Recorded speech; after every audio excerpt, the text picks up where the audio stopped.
Alors oui, je sais, j'ai disparu. J'étais censée vous faire une série de vidéos quotidiennes pour la fin de l'année pour vous accompagner pour le nouvel an, comme on le fait chaque année. Mais j'ai une raison assez tragique en fait qui m'a empêché de faire des vidéos. Et c'est que, comme mon chat vient de le dire, j'ai perdu un de mes chats le 17 décembre. Et du coup, comme vous pouvez l'imaginer, faire des vidéos était vraiment une chose à laquelle je ne pensais pas du tout. Je suis sûre que vous avez l'habitude de voir mes 3 chats dans mes vidéos, notamment celui-là qui est toujours devant la caméra. Et en fait, celui que j'ai perdu, c'est celle qui est la plus jeune, qui est en fait la fille de mes 2 chats. Enfin bref, du coup, j'ai laissé tomber toutes les vidéos que j'avais préparées pour la fin de l'année. Mais il y a 2 vidéos que je tenais quand même à vous faire, que je vous fais chaque année. Et qui sont la première que je vous fais aujourd'hui en ce moment. C'est des livres pour bien commencer l'année, surtout des livres qui vont vous accompagner tout au long de l'année, qui ne sont pas à lire d'une seule traite. En 2020, je vous avais recommandé le livre avec 365 méditations stoïques à lire une méditation par jour. En 2021, je vous avais recommandé 2 livres qui étaient Atomic Habits et Changez vos pensées, changez votre vie. Et pour cette année-là, donc pour 2023, j'aimerais vous recommander du coup 5 livres pour bien commencer l'année et vous allez choisir celui qui vous convient le plus. Donc on commence tout de suite avec le premier livre qui est The Happiness Project et dont le titre français c'est Opération Bonheur. Oui, je sais pas pourquoi, mais j'aime pas les titres français de ces livres, je les trouve toujours très niais. Et donc, pour ce livre-là, on va avoir un plan d'action qui va s'étaler sur une année pour en fait vous sentir plus heureux et plus épanoui.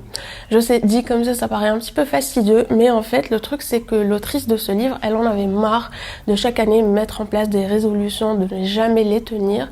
Et c'est vrai qu'elle avait dans sa vie tout ce qu'elle voulait, quasiment tout ce qu'elle voulait, mais elle ne se sentait pas pour autant très heureuse ni très épanouie, même si elle n'était pas, on va dire, malheureuse, mais voilà, il lui manquait quelque chose et du coup elle a décidé de mettre en place un plan d'action avec une thématique pour chaque mois de l'année pour justement s'épanouir et se sentir plus heureuse. Donc chaque chapitre va se focaliser sur un mois, sur une thématique et l'autrice va développer en fait ce qu'elle va faire par rapport à ça et bien entendu vous pouvez ajuster pour votre vie comme vous le voulez. D'ailleurs moi j'ai lu le premier chapitre pour janvier, je l'ai lu à la fin de décembre et j'ai commencé à appliquer ça pour janvier et d'ailleurs je pense que cette semaine je vous posterai une seconde vidéo pour me rattraper de ce long retard que j'ai fait sur YouTube et je pense que ce sera la vidéo où je vous explique qu'est-ce que je suis en train de mettre en place pour janvier.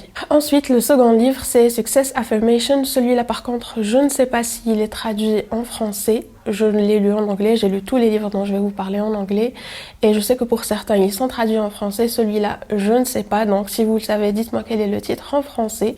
Mais pour ce livre-là, on va plutôt avoir une répartition sur les semaines, donc vous allez avoir un chapitre par semaine où vous allez avoir 3 thématiques sur un sujet en particulier qui seront développées sur 2 ou 3 pages. Ce sont des notions qui vous aident à ouvrir les yeux, à avoir de nouvelles perspectives, mais surtout à mieux vous comprendre et à mieux comprendre le monde qui nous entoure.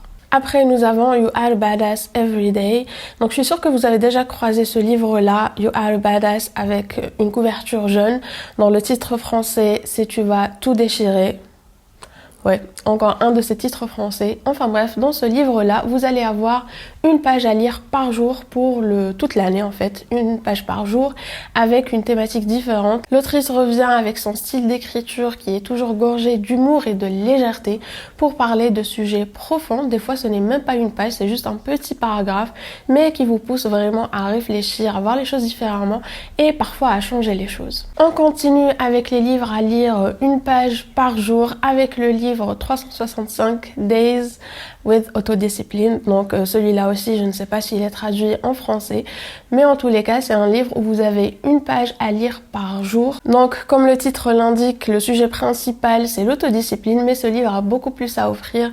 Donc chaque jour, vous avez une page qui va vous aider à comprendre les mécanismes, la psychologie, la philosophie derrière l'autodiscipline, mais aussi comment l'appliquer afin d'améliorer la qualité de votre vie. Ensuite, nous avons 12 Rules for Life qui, il me semble, est traduit en français, donc ça doit être 12 règles pour la vie, un truc du genre. Pour celui-là, on va lire un chapitre par jour et ce ne sont pas vraiment des règles mais plutôt des philosophies qui vont vous aider à naviguer les complexités de la vie. Et comme les chapitres sont assez denses, je vous recommande d'étaler la lecture de chaque chapitre sur un mois. Et comme il y a 12 chapitres, ben ça vous fait exactement une année.